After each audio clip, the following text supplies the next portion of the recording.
नमस्कार दोस्तों, टॉप 500 की सीरीज़ में आपका स्वागत है। पिछली वीडियो में हमने सुप्रीम कोर्ट के बारे में अच्छे से जाना था। अगर आपने वो वीडियो नहीं देखा है तो ज़रूर देख लीजिए। आज हम हाई कोर्ट की बात करेंगे और हाई कोर्ट में जहाँ जहाँ से प्रश्न पूछे जाते हैं उन सारी बातों को अच्छे से देखेंगे, अच्छे से तैयार करेंगे।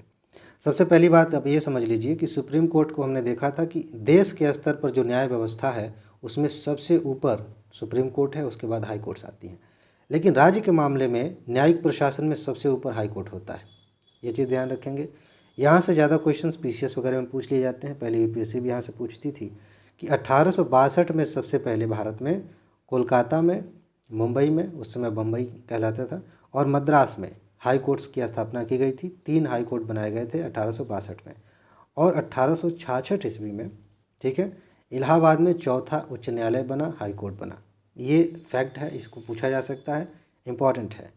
इसके बाद अगली लाइन पर ध्यान दीजिए। उच्च न्यायालय के क्षेत्राधिकार संबंधी निर्णय लेने की शक्ति संसद के पास है। इस चीज़ को बहुत अच्छे से समझ लीजिए। कहने का मतलब यह है कि किसी हाई कोर्ट की जो मतलब शक्ति है कितने क्षेत्र पर रहेगी, कहाँ तक के मामले ये देख सकता है, किस किस तरह के मामले कोई हाई कोर्ट देख सकता है, इस बारे में, इस शक्ति के बारे में जो फैसला करने का प्रावधान किया गया है या जिसे शक्ति दी गई इस संबंध में, वो है संसद। भारत की संसद इस बारे में फैसला करती है। ये इम्पॉर्टेंट है, यहाँ से प्रश्न पूछे जाते हैं। और एक इंटरेस्टिंग चीज़ ये भी है कि हाई कोर्ट में कितने सदस्य हो सकते हैं, ये जज हो सकते हैं, न्यायाधीश हो सकते हैं, ये इम्पॉर्टेंट है। कौन तय करेगा कि कितने न्यायाधीश हो सकते हैं? राष्ट्रपति के ऊपर छोड़ दिया गया है कि कितने न्यायाधीश होंगे, ये राष्ट्रपति अपने विवेक से तय करते हैं। यहाँ से प्रश्न पूछे जाते हैं, सेंटेंस के रूप में इस चीज़ को, इस लाइन को इस्तेमाल किया जाता है, ध्यान रखिएगा। आगे बढ़ते हैं। हाई कोर्ट में मुख्य न्यायाधीश की नियुक्ति कौन करेगा?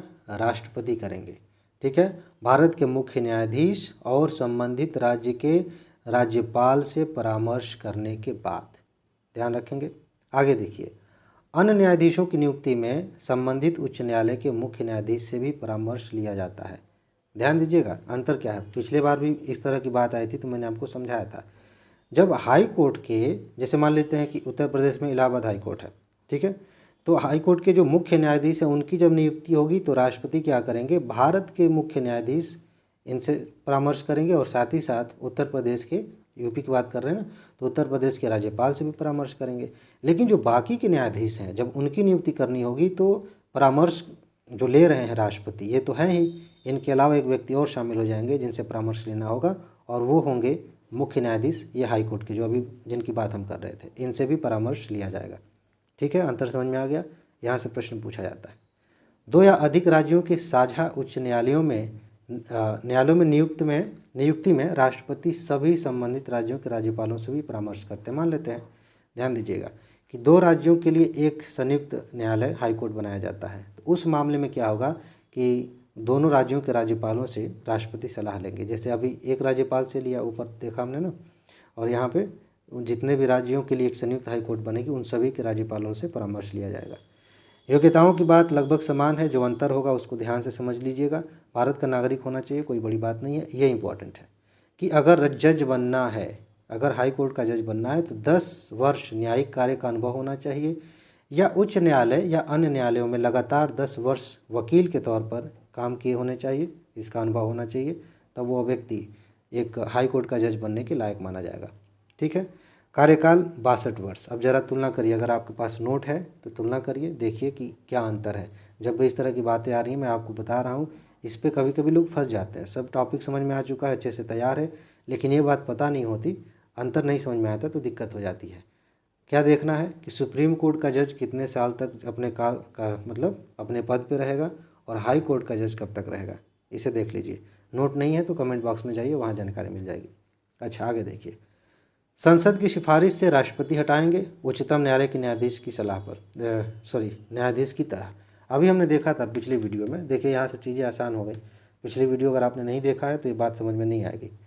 संसद सिफारिश करेगी, किसी न्यायाधीश को हटाना है, हाई कोर्ट के न्यायाधीश को, तो संसद सिफारिश करेगी, और किस तरह से, उच्चतम न्यायालय के न्यायाधीश जिस तरह से हटाए गए उसी प्रक्रिया के तहत हाई कोर्ट के न्यायाधीश को भी, जज को भी हटाया जाएगा। ठीक है जी, ये ध्यान रखिएगा। अब ज़रा देखिए, इस लाइन को मैं पढ़ रहा हूँ, यहाँ से क्वेश्चन पूछे जाते हैं खूब। भारत के मुख्य न्यायाधीश के परामर्श के बाद राष्ट्रपति एक न्यायाधीश का स्थानांतरण एक उच्च न्यायालय से दूसरे उच्च न्यायालय में कर सकता है।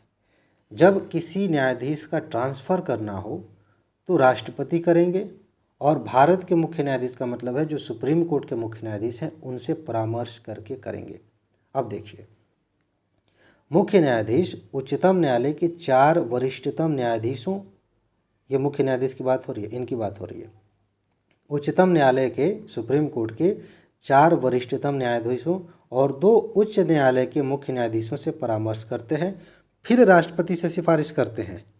समझ रहे हैं, राष्ट्रपति इनसे पूछेंगे, तो ये अपने मन से नहीं कहेंगे। इसके लिए प्रक्रिया यहाँ दी गई है कि 4 सुप्रीम कोर्ट के न्यायाधीश होंगे और 2 उच्च न्यायालय के मुख्य न्यायाधीश होंगे, उनसे परामर्श करेंगे, तब राष्ट्रपति से कहेंगे कि इनका ट्रांसफ़र वहाँ होना चाहिए। इंपॉर्टेंट है, बहुत सारे लोगों को समझ में नहीं आता, ध्यान रखिएगा। उच्च न्यायालय के न्यायाधीश का वेतन राज्य की संचित निधि से दिया जाता है, लेकिन पेंशन भारत की संचित निधि से दिया जाता है। इस पर क्वेश्चन कई बार पूछा गया है, ठीक है ना, ये इंपॉर्टेंट है, ध्यान रखिएगा। यूपीएससी, जब मैं कहता हूँ कि कई बार क्वेश्चन पूछा गया है, तो कभी कभी मेरे दिमाग में रहता है कि हाँ यूपीएससी ने भी इस पर पूछा है और पीसीएस एग्जाम्स में भी प्रश्न आया है, ठीक है। अब हम शक्तियों की बात करेंगे। जैसा कि सुप्रीम कोर्ट के मामले में देखा था, राज्य में अपील करने का सर्वोच्च न्यायालय है। सुप्रीम कोर्ट के मामले में मैंने समझाया था कि देश में अपील करने का सर्वोच्च न्यायालय सुप्रीम कोर्ट है और राज्य में अपील करने का सर्वोच्च न्यायालय हाई कोर्ट है। मूल अधिकारों का रक्षक ये भी है, ध्यान दीजिएगा। सुप्रीम कोर्ट भी मूल अधिकारों के बारे में अपनी मतलब एक व्यवस्था बनाई गई है रिट जारी करने की, और यहाँ भी है, हाई कोर्ट को भी ये शक्ति दी गई है। संविधान की व्याख्या करने का भी अधिकार इनके पास है, सुप्रीम कोर्ट के पास भी है, हाई कोर्ट के पास भी है, ध्यान रखिएगा। यहाँ से भी प्रश्न बन सकता है और कई लोग कंफ्यूज हो सकते हैं कि नहीं हाई कोर्ट के पास ऐसी शक्ति नहीं है, इनके पास भी है। और अनुच्छेद 226 के तहत रिट जारी करने की शक्ति भी है, वही मूल अधिकारों की रक्षा के लिए, ठीक है ना। हालांकि अभी हमने पिछले वीडियो में अंतर देखा कि सुप्रीम कोर्ट सिर्फ मूल अधिकारों के लिए रिट जारी कर सकता है, लेकिन हाई कोर्ट मूल अधिकारों के अलावा भी किसी मामले में रिट जारी कर सकता है, ये एक्स्ट्रा शक्ति है। अच्छा, अधीनस्थ न्यायालयों पर नियंत्रण होता है, ये एक शक्ति है। जो नीचे के न्यायालय हैं हाई कोर्ट के, उन पर नियंत्रण हाई कोर्ट का होता है। राज्य का, जैसे मान लीजिए कि उत्तर प्रदेश का है, तो उत्तर प्रदेश में जो निचली अदालतें हैं उन पर इलाहाबाद हाई कोर्ट का नियंत्रण रहता है, ठीक है ना।